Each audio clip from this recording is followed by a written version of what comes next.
Hello दोस्तों, क्या हाल चाल। मैं विपुल राम शर्मा एक बार फिर आप लोगों का स्वागत करता हूं आपके प्यारे से परिवार दहन भाई। दोस्तों, मैं लेकर आया हूं यहाँ पर आप सभी के लिए एक बहुत बेहतरीन सा टॉपिक, जिसको बहुत ज़्यादा मान्यता दी जाती है यूपी बोर्ड और बिहार बोर्ड दोनों के अंदर। और काफ़ी सारे क्वेश्चंस यहाँ से बनते हैं 1 मार्क्स में भी और 2 मार्क्स में भी। ठीक है, चलिए तो आइए देखते हैं बिना देरी किए किस तरीके के क्वेश्चन हमारे एग्जाम्स में बनते हैं और उनको हम पढ़ते हैं। लास्ट टाइम में मैंने आपको बताया था कि चल कुंडली धारामापी क्या होता है, वो कंप्लीट हो गया था सिलेबस। उसके बाद की अगर मैं बात करूं, अब आता है हमारा नेक्स्ट पॉइंट कि धारामापी का एमीटर में रूपांतरण, कि धारामापी को आप एमीटर में कैसे चेंज कर सकते हैं, ये यहाँ पर हमको एक्सप्लेन करना है। ठीक है, तो चलिए, धारामापी का मतलब गैल्वेनोमीटर होता है। अगर मैं यहाँ पर बात करूं, क्या हमको क्या करना है, एमीटर में परिवर्तन करना है इसको, है ना भाई। हमें पता है धारामापी भी क्या करता है, करंट को मापने का काम करता है, और एमीटर भी करंट को मापने का काम करता है। लेकिन दोनों में एक अंतर है, क्या कि एमीटर जो होता है, याद रखना, वो एकदम एक्यूरेट करंट को मेजरमेंट करके आपको देगा, और धारामापी जो होता है वो क्या करता है, वो कम से कम छोटे से छोटे करंट को भी, यानी मिली एम्पियर को भी आपको क्या करेगा, काउंट करके आपको बताएगा। ठीक, चलिए तो देखेंगे। अगर मैं बात करूं एमीटर की, तो याद रखेंगे आप, एमीटर एक ऐसा यंत्र है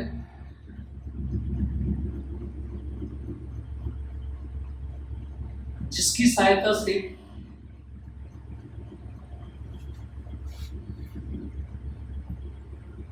धारा को मापा जा सकता है, परंतु यह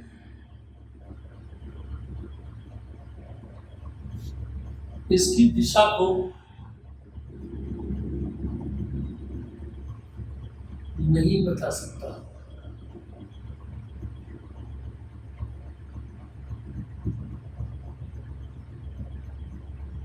ठीक है जी,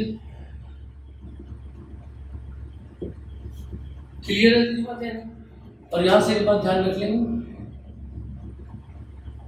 धारा के मापन के लिए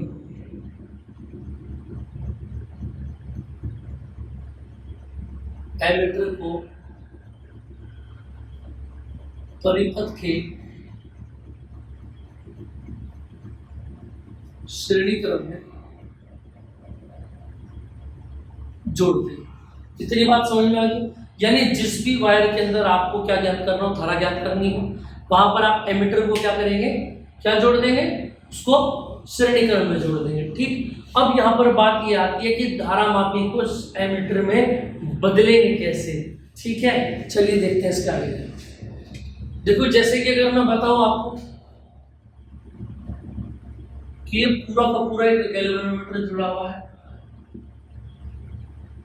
ठीक है, यहां से धारा आई प्रवाहित हो गई, और हमने क्या किया, फिर बता रहा हूं, इस पूरे के पूरे धारामापी को एमीटर में बदलना है। तो हमने यहां पर एक काम किया,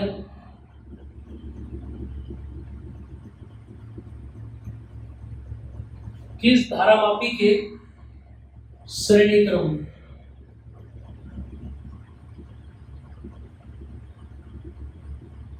इस धारामापी के श्रेणी क्रम में हमने क्या किया, एक करंट फ्लो करा दिया।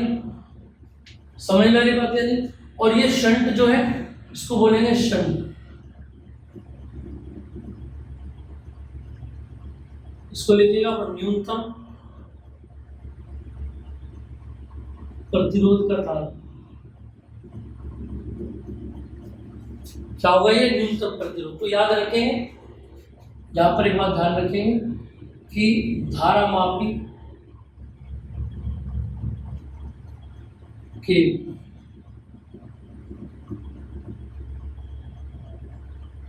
समांतर क्रम में एक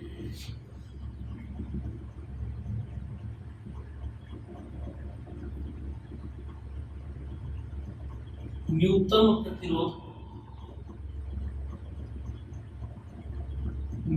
प्रतिरोध का तार, जिसे शंट कहते हैं,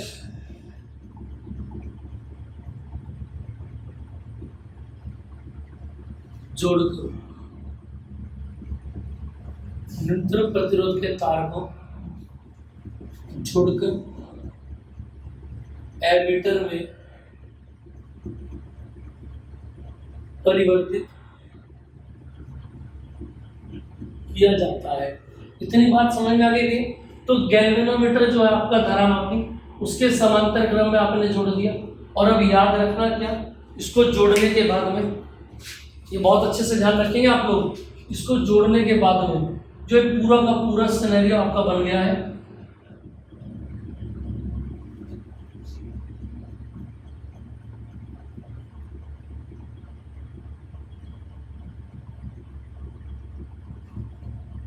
ये पूरा का पूरा जो सिनेरियो बनता है, ये पूरा सिनेरियो क्या कहलाता है आपका, एमीटर कहलाता है। याद रखना, समझ में आ रही है बात। चलिए आप देखते हैं जरा आगे। अब मुझे एक बात का पता है क्या, कि समांतर क्रम में जब कोई दो चीजें जुड़ती हैं तो उनका क्या होता है, बोलो, विभवांतर कैसा रहता है, समान रहता है। ठीक है, इसका मतलब गैल्वेनोमीटर का जो विभवांतर है और शंट का जो विभवांतर है दोनों बराबर रहेंगे। ये आ जाओ, ऊपर से करंट कितना आ गया, आई आ रहा था और आगे चला गया आई जी।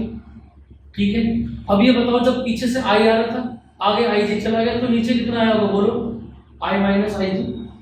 भाई समझे कि नहीं समझे, क्लियर है। पीछे से आई आ रहा था आगे आई जी चला गया तो आई में से आई जी माइनस कर दिया, ये नीचे आ गया। ठीक, तो देखो जब इसका फॉर्मूला बोलो, आई आर वी जी, जी में आई बोलो कितना, आई जी, और प्रतिरोध कितना है, जी। ऐसी एस में आ जाओ, धारा कितनी है, आई माइनस आई जी, और बोलो करंट कितना, एस। ठीक है भैया, तो देखो जरा, यहां से दो फॉर्मूले निकलेंगे आपके। एक तो एस का निकल जाएगा,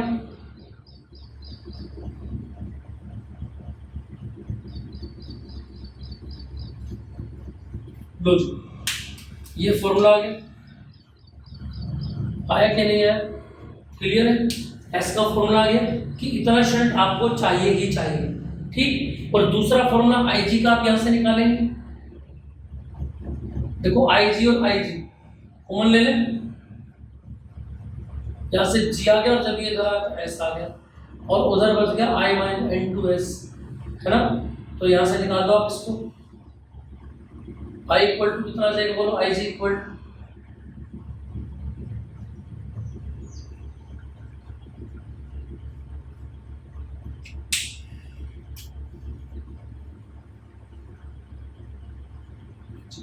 ये फॉर्मूला क्लियर है।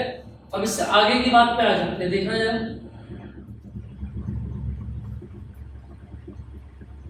आगे की बात क्या कहती है। देखो, चूंकि एमीटर का प्रतिरोध कितना माना मैंने, यहां से मैंने मान लिया आर ए है। अब अगर मैं बोलूं, देखना जरा, कि 1/RA जो है वो किस किस के बराबर होगा, 1/G के और 1/S के। अरे दोनों समांतर में है ना, प्रतिरोध ये एस और जी समांतर में जोड़ दिया, RA के बराबर आ गए, और यहां से क्या आ गया, G × S, और ऊपर आ गया G + S, और ये उल्टा हो गया, RA G × S ऊपर आ गया, और नीचे क्या गया, बोलो, G + S आ गया। क्लियर है कि नहीं। और ये क्या बन गया, बोलो जरा, फॉर्मूला बन गया RA का।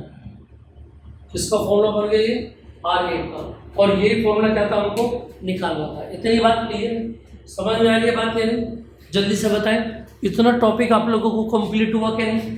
तो समझ में आ गया होगा आपको कि धारामापी का एमीटर में रूपांतरण किस प्रकार से किया जाता है। फिर दोबारा सुन लेंगे कि धारामापी को एमीटर में बदलने के लिए क्या करेंगे आप, कि धारामापी के क्या करेंगे, समांतर में एक बहुत ही कम प्रतिरोध का तार जोड़ देंगे, ठीक, जिसको आप बोलेंगे शंट। और जब इसके समांतर में ये शंट जुड़ जाएगा तो पीछे से आने वाली जो धारा आई है सीधी जाएगी आई जी। जब पीछे से आई आ रही है और आगे जाएगी आई जी, तो नीचे क्या बची, बोलो, इस आई में से आई जी माइनस कर दे तो कितना आएगा, आई minus I ji.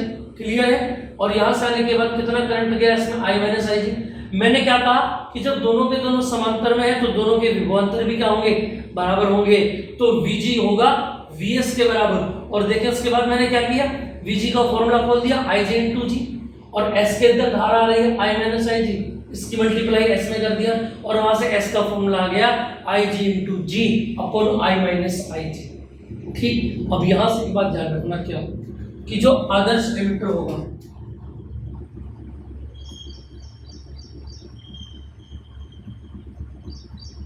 Adarsh emitter का प्रतिरोध